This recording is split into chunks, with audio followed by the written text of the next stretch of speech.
Hi, today is November 9th, 2024. Here are my poems for the day. The first one is poem number 1741 for the year, American. Yesterday morning, as I watched the American Airlines plane ahead of my American Airlines plane approach the runway and prepare to take off, I asked myself whether I am still happy to be an American. For many years, I would say, but still, it's the greatest country on earth, although I often left open the question of what constitutes greatness. If America is only as great as its people, then one must ask, how great are its people? And I must answer, not that great. And I don't think I'm leaving open the question of what constitutes greatness.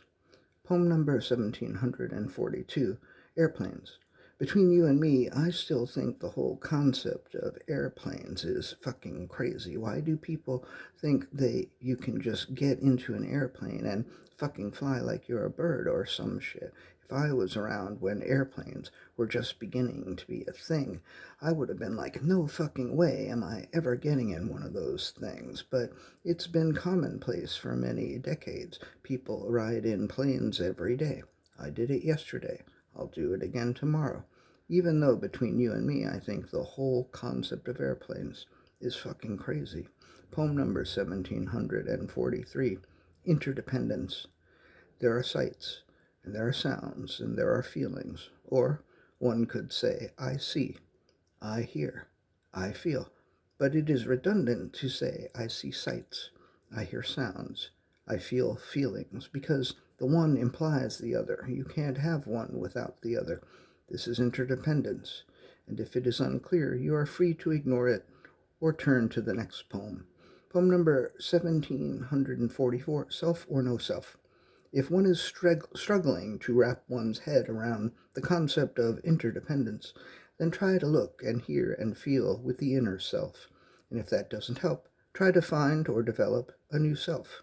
And if that doesn't help, try to abandon the idea of the self, and then consider whether there can be sights and sounds and feelings in the absence of self. And then, I don't know, smoke a joint and relax. It's really nothing to get bent out of shape about. Poem number 1745, Head Wrapped.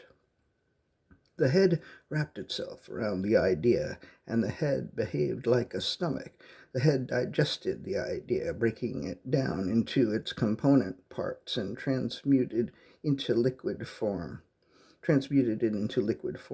As the idea settled, the head also settled, and soon the head was ready for new information and new ideas to wrap itself around. Poem number 1746, Bent Out of Shape.